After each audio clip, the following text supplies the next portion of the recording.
sur l'intervention théorique, elle va être, on va dire, en lien, comme Stéphane l'a mis sur le site, avec mon second ouvrage qui donc discute qui présente, discute et apporte un éclairage technique, pédagogique sur les courses à obstacles, sachant que y a de plus en plus de pratiquants qui se mettent sur ce terrain-là, qui est ni plus ni moins, pour ceux qui connaissent, la plupart des courses, c'est le Mud Day, la Spartan Race, la SOMAD, sachant que là, c'est les plus connus. En France, il y en a dans toutes les régions, dans tous les départements.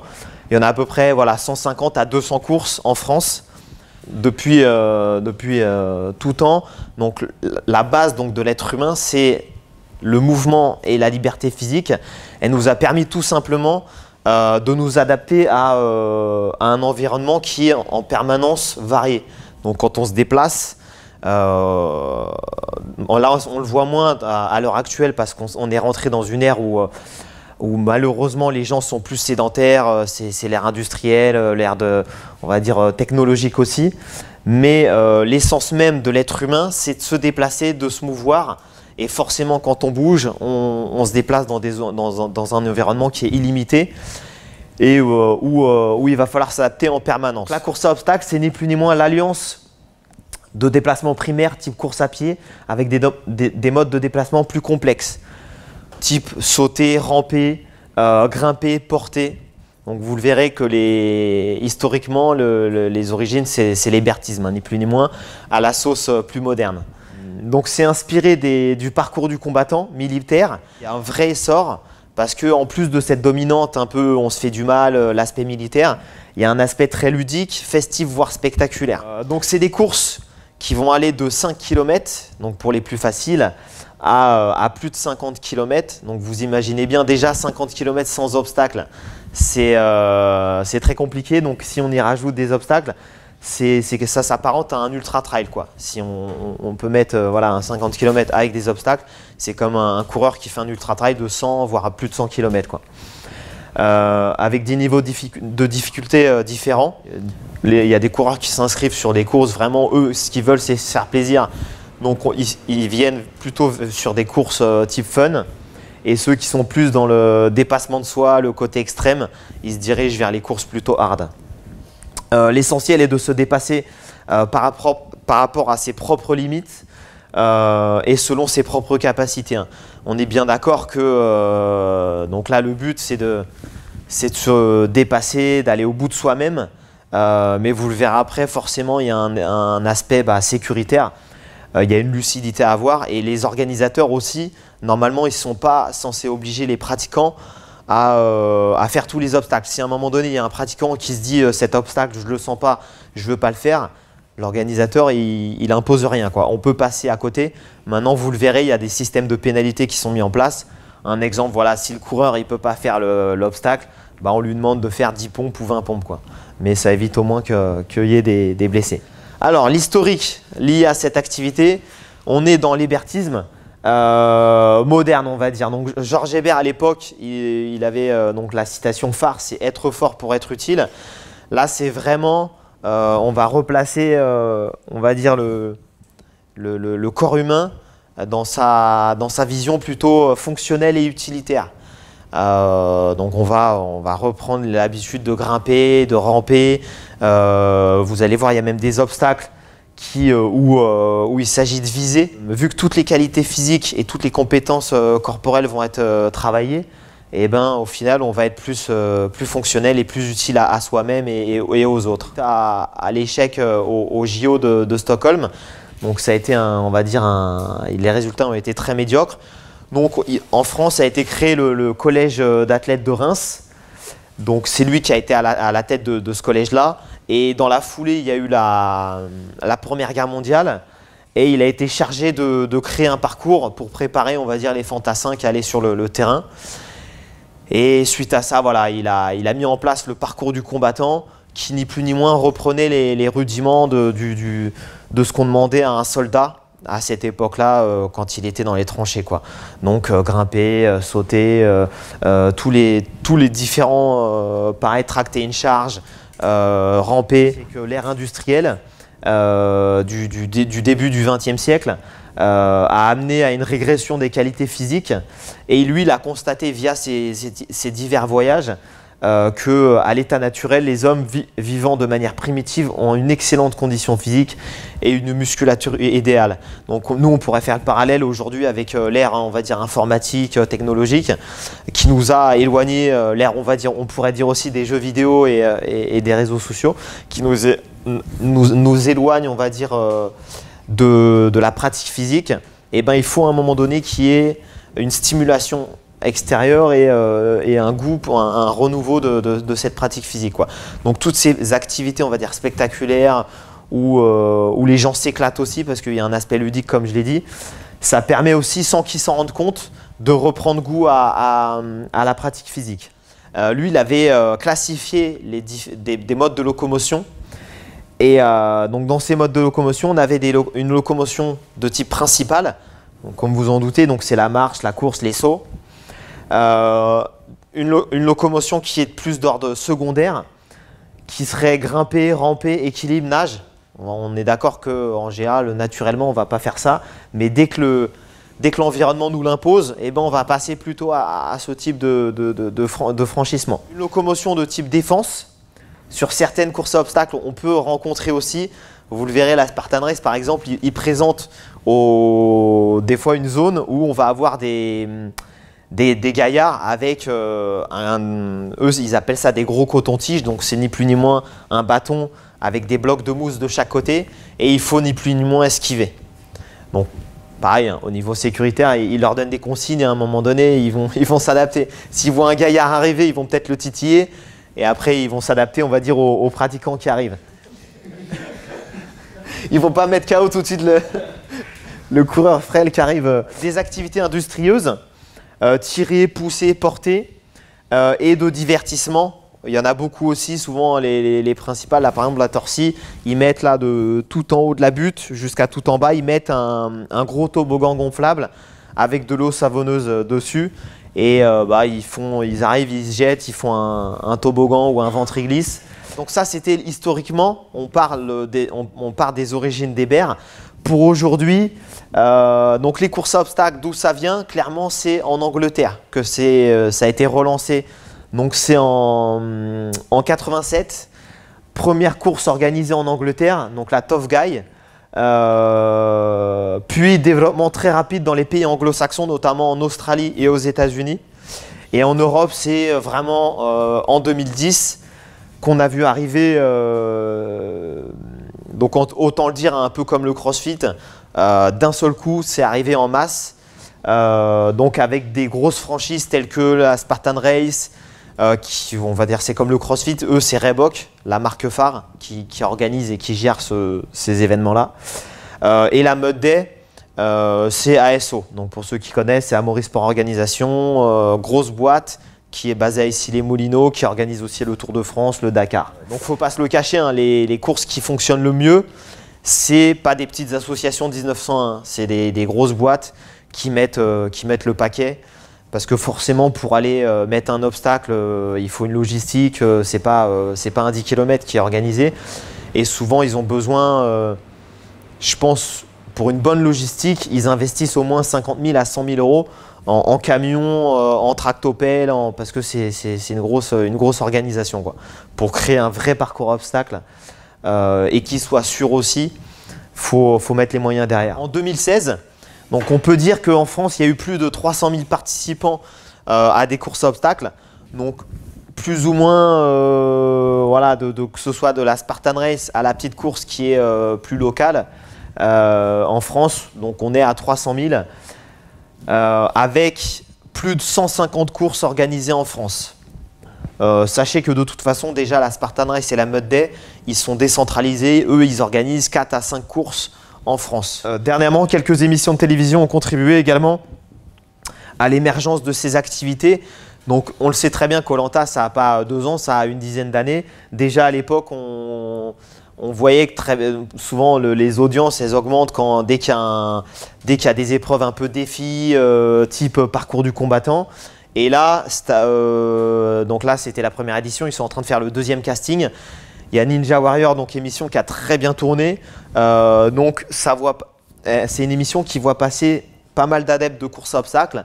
Et sachez que souvent les meilleurs, c'est soit des adeptes de course à obstacles, de parcours. Donc le parcours est inspiré aussi de course à obstacles. Souvent ceux qui ont fait du parcours, ils sont très très bons dans les courses à obstacles. Donc c'est le parcours Yamakasi avec un K, hein, ni plus ni moins. Ceux qui font de l'escalade, ils sont très très forts. Il y a ceux qui sont très bons aussi, c'est ceux qui font tout ce qui est street workout. En fait, c'est ce qu'on appelle de la communication croisée. En fait, un événement en appelle un autre. Donc, ceux qui sont sur quand ils font par exemple sur les réseaux sociaux, ils sont castés pour telle émission. En général, c'est des coureurs qu'on retrouve sur une Spartan Race. Donc, en fait, c'est un système de ni plus ni moins marketing qui amène de plus en plus de pratiquants. Donc, les avantages de la pratique. Donc là, on va avoir, c'est comme j'aime bien le présenter quand de toute façon, toutes les pratiques que nous, on utilise en EPS, elles ont toutes différents avantages. J'ai fait une enquête, on va dire, de terrain à l'arrivée des coureurs. Je demandais en fait clairement qu'est-ce qui les motivait, qu'est-ce qui faisait qu'ils se lançaient plus sur des courses d'obstacles de ce type-là plutôt que sur une course traditionnelle. Donc là, en fait, c'est souvent, là, ils vont réussir à se bouger, à se dépasser, à se déplacer ni plus ni moins, sans forcément s'en rendre compte. Ce qui va créer forcément une dépense énergétique qui va être moins ressentie comme un fardeau. Et du coup, pour l'aspect, on va dire santé, se bouger, et les gens vont faire du sport, on va dire plus de manière avec la notion de plaisir. Et comme on le sait, hein, on sait très bien que pour la notion de santé, c'est toutes les activités cardio. Donc on sait souvent aller courir, certains des fois c'est rébarbatif, ils n'aiment pas aller courir. Et là au moins ça va amener des gens qui peut-être avaient arrêté une activité physique vers une nouvelle dépense énergétique, une nouvelle pratique physique. Donc voilà, là on a vraiment là j'ai mis conditionnement physique, mais pour certains qui étaient en arrêt clairement de la pratique, on peut parler de reconditionnement physique. Ils vont reconditionner leur corps et ça va permettre de retrouver goût à la pratique physique. Forcément, dès qu'on va avoir dépense énergétique, on va avoir perte de poids et affinement de la silhouette. Après, ça c'est un grand mot, hein. Souvent l'affinement de la silhouette, c'est clairement, il ne faut pas se le leurrer. Je suis très impliqué dans le coaching aussi individuel. On va dire que l'affinement n'est pas lié que à la pratique physique, il ne faut pas se le cacher. C'est toute l'hygiène qu'il y a autour. Donc après, ça sera au pratiquant lui-même, soit de se faire coacher, soit d'être vigilant par rapport à son alimentation, à son hygiène de vie. Mais au moins, on rentre dans une activité qui est cardio. Et si à côté, il s'alimente bien, qu'il a une bonne hygiène de vie, on pourra amener à une recherche d'affinement de la silhouette. Harmonie corporelle, ça j'en reparlerai. Sachez que forcément, si à un moment donné, on est dans une pratique où on va être que dans de la musculation, ou alors que dans de la course à pied ou que dans de la gymnastique, à un moment donné, on va créer un déséquilibre. Ça, il ne faut pas se le leurrer. Là, on est dans quasiment, comme je vous l'ai dit, le développement de toutes les qualités physiques, toutes les dimensions du corps, que ce soit les membres inférieurs, les membres supérieurs. Vous verrez les diverses motricités qui sont travaillées, que ce soit, on va dire, dans ce qu'on appelle le développement axial, donc du gainage, et aussi dans les compétences plutôt distales, donc au niveau des membres. Donc on va développer toutes les parties du corps humain, ce qui va créer, on va dire, une harmonie corporelle. Ce que des fois certains sportifs oublient. Donc là, je trouve qu'au niveau moteur et physique, c'est quand même un intérêt que de travailler des compétences de grimpe, des compétences de course, des compétences de nage. Là, on retrouve quasiment pas mal d'activités physiques qui vont développer tout le corps humain. Au niveau développement moteur, quand je parle développement moteur pur, c'est les schémas corporels. Donc, c'est-à-dire l'appréciation du corps dans l'espace. Pareil, du fait qu'on est dans des motricités qui sont diverses, eh ben, on va développer son schéma corporel, sa proprioception. Donc, comme vous le savez, la proprioception, c'est tout ce qui est la motricité fine, les sensations musculaires, mais aussi la kinesthésie, se repérer dans l'espace. Donc tout ça, ça va être développé. Le plus puissant est celui qui a la puissance sur soi-même. Donc forcément, si on développe toutes ces compétences corporelles, on va avoir la maîtrise de soi et on se sentira autant bien. Les avantages cognitifs, il ne faut pas les oublier, hein. Comme j'aime bien l'expliquer à mes élèves, c'est bien d'être bon physiquement, mais s'il n'y a pas de réflexion derrière, en général, un pratiquant qui a l'aspect moteur et l'aspect cognitif, il sera toujours meilleur que celui qui a que l'aspect physique. L'adaptation à l'incertitude. On est dans un environnement varié, comme je l'ai expliqué. Donc là, il va falloir vraiment s'adapter selon les obstacles, selon l'environnement. La gestion de course aussi. C'est important, comme quand vous allez mettre des élèves sur de l'endurance, eh ben, ça va leur demander un minimum de recul et de réflexion. Parce que le pratiquement, là, typiquement, si sur ces 2-3 obstacles, il part au taquet et qu'il ne se dit pas peut-être que les obstacles suivants ou alors les parties de course qui sont après, il va falloir peut-être que ça me demandait peut-être plus d'efforts. Donc s'il part tout de suite au départ à fond et qu'il n'a pas pensé à sa stratégie de course, ni plus ni moins, il va être dans le rouge et il ne va plus pouvoir assumer la suite de sa course. Prise de décision et réflexion liée au choix des modes de franchissement. Donc là, j'étais sur une stratégie de course qui serait en amont, donc ça peut se faire la veille ou l'avant-veille. Là, par contre, on est vraiment au moment in situ quand je suis en train de courir. Qu'est-ce que je mets en place, on va dire, au niveau cognitif, au niveau réflexif, pour m'engager sur l'obstacle. Donc, c'est pas si facile qu'on le croit. En fait, quand selon l'obstacle, comme je vous ai dit déjà, sur certaines organisations, ils vous permettent de passer à côté. Donc, ne serait-ce que ça, se dire est-ce que je le passe, est-ce que je le passe pas. Il y en a certains, ils n'y arrivent pas. Ils le tentent une fois, 2 fois, 3 fois. Des fois, ils perdent 3 minutes à le tenter et au final, ils passent à côté. Le mieux pour eux, c'est d'arrêter de passer à côté dès le départ. Se rendre compte du danger, c'est pas si évident que ça. Souvent, on va devoir franchir des bottes de paille. Certains qui sont bien portants, sauter des bottes de paille qui sont hautes de 2 mètres, ils vont pouvoir faire une bonne réception. Pour d'autres, quand ils viennent de se remettre à une pratique physique suite à une blessure ou autre, peut-être que pour eux, pour éviter de se refaire une cheville, ça serait mieux qu'ils passent sur le côté, quoi. Autre chose, des fois on a des murs d'escalade à franchir. Pareil, comme en escalade, il y a une réflexion à avoir sur les qualités de prise. Des fois, il y a des prises différentes que je mets en place. Sachez que sur toutes les courses à obstacles, quand on doit traverser un mur à obstacle, il n'est pas en hauteur. En général, il est maximum de 2-3 mètres. Comme la ligne de sécurité qu'on a en escalade. Et après, c'est un mur ni plus ni moins qui fait 5-6 mètres de long et il se déplace latéralement. Si le concurrent il touche le pied au sol, en général, c'est une pénalité. Alors, un obstacle qui est aussi assez marrant, c'est marrant pour certains, pour d'autres moins, quand ils oublient le code qu'ils avaient à retenir. En fait, ils te font, en tant que coureur, ils te font retenir un code. Au départ, en général, c'est sur le premier kilomètre. Et sur des courses de 10-15 km, le dernier kilomètre, donc tu as quelqu'un qui te fait valider le code. Donc tu as couru pendant 10 km, en même temps que tu devais franchir des obstacles, il fallait que tu retiennes un code.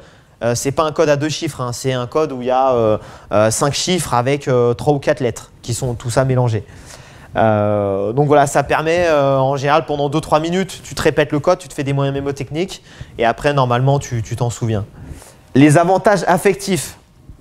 Donc là, estime de soi et confiance en soi. Pareil, sur l'enquête que j'ai fait passer, en fait, j'ai investigué les 5-6 courses les plus connues en fait, en Ile-de-France. Là, ce que les coureurs nous précisent en général, c'est que au départ, ils ne pensaient pas forcément arriver à bout on va dire de ce parcours du combattant où il devait ramper dans la boue, passer des murs des fois qui font 3-4 mètres de haut, passer des filets en dessous de filets qui font 10 mètres de long.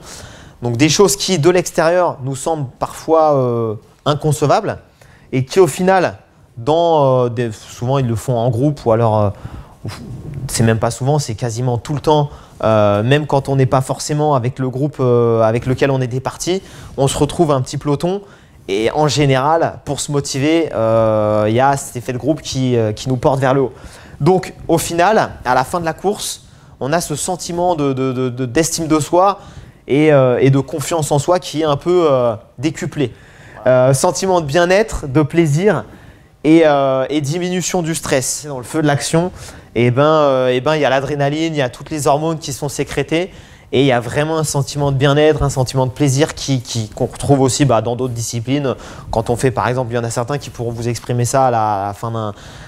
Peut-être pas un marathon, en général, un marathon, on est plus, on est plus dégoûté.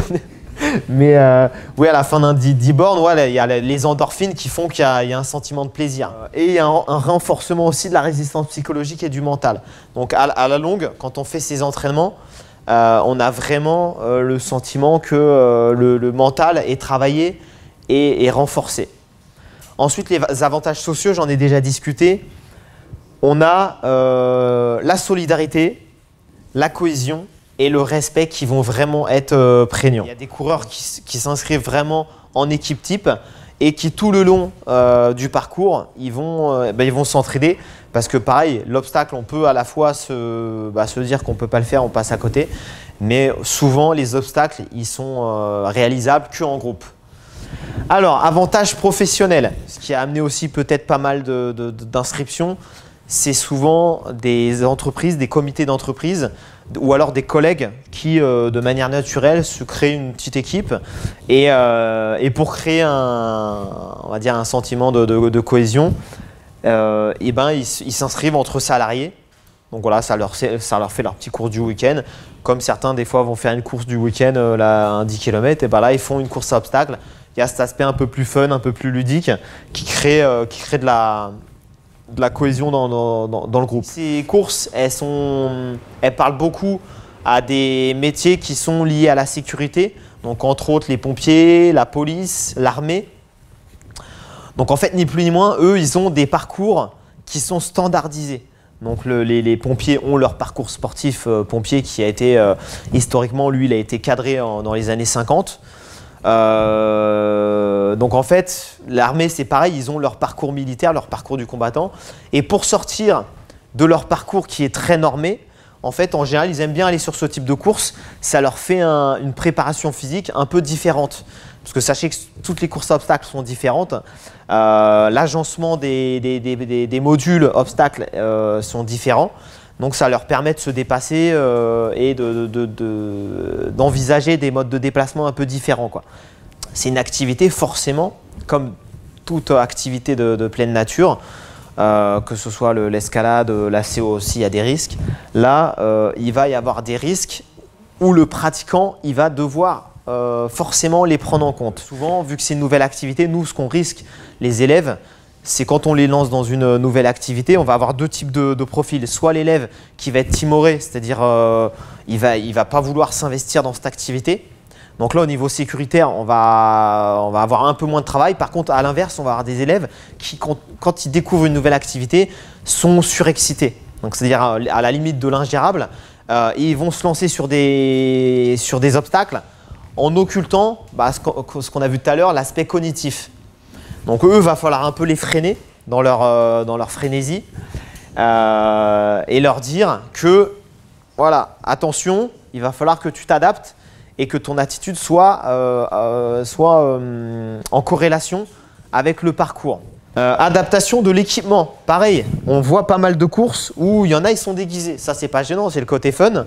Mais forcément, quand on a un gros déguisement, quand on doit traverser, par exemple là à Torcy, il y a un obstacle où on nous fait traverser le plan d'eau, forcément avec un gros déguisement, quand on est bon nageur, ça va plus être la même chose. Il va falloir peut-être se dire qu'avec le déguisement, je serai peut-être moins à l'aise dans l'eau. Donc plutôt que d'aller dans la partie où j'ai plus pied, je reste dans la partie où j'ai pied. Et ceux qui n'ont pas de déguisement ou qui sont en simple cuissard et débardeur, là, eux, ils peuvent aller dans une partie plutôt nager. Autre chose, pareil, quand on se roule dans la boue, éviter tout ce qui est chaussures qui vont, on va dire, ou qui vont retenir toute la boue. En général, les coureurs, ce qu'ils font, c'est qu'ils prennent des chaussures de trail, ils les serrent bien. Les chaussures qui sont quasiment mal lacées, la boue elle va se mettre dedans, ça va être infernal. Les pieds ils vont peser 5 tonnes. Et en général, des vêtements qui sont près du corps. Parce que dès que les vêtements ils vont être amples, c'est le même système que le déguisement. Et quand on va être dans la boue ou dans l'eau, tout va être imbibé et ça va être compliqué, quoi. Adaptation de l'échauffement, pareil, l'organisateur, ce qui est bien, c'est qu'il prévoit des zones d'échauffement. Donc en général, il y a 2-3 coachs qui sont sur un podium et là c'est parti. Il y a même des courses maintenant traditionnelles, des courses sur route qui le proposent ou des crosses où il y a ce type de prestation. Donc c'est un échauffement en musique type body pump, type fitness, où on s'échauffe en cardio. Il y a même des burpees, des pompes, vous verrez cet après-midi pour ceux qui ne connaissent pas. On va dire que forcément l'activation, là, elle est en 5 ou même moins de 5 minutes. Quand on allie des mouvements de je saute sur place, je fais des burpees, je fais quelques pompes, je fais des squats, là le cardio il se lance très rapidement. On n'est pas obligé de faire 5 minutes de course à pied. Adaptation aux obstacles, aux conditions climatiques et aux concurrents. Il pleut ou c'est orageux ou autre, bah forcément. Après, il y a les obstacles où, je ne vous cache pas, l'organisateur aura mis des jets d'eau pour faire son obstacle debout. Mais s'il pleut, en fait, ça va être tout le long du parcours, même l'obstacle qui n'était pas prévu ou par l'organisateur en étant un bain de boue, et ben tout le parcours, ça va être de la boue. Donc ça, il faut l'anticiper, notamment, comme je vous l'ai dit, au niveau chaussures. Et les concurrents, ça c'est l'aspect aussi souvent qu'on oublie. Faire attention clairement sur les obstacles toboggans. Il y en a, ils pensent plus au côté fun, donc ils se jettent tous ensemble. Et au final, il y en a un, il se prend un genou ou un coup de l'autre qui arrivait derrière ou devant.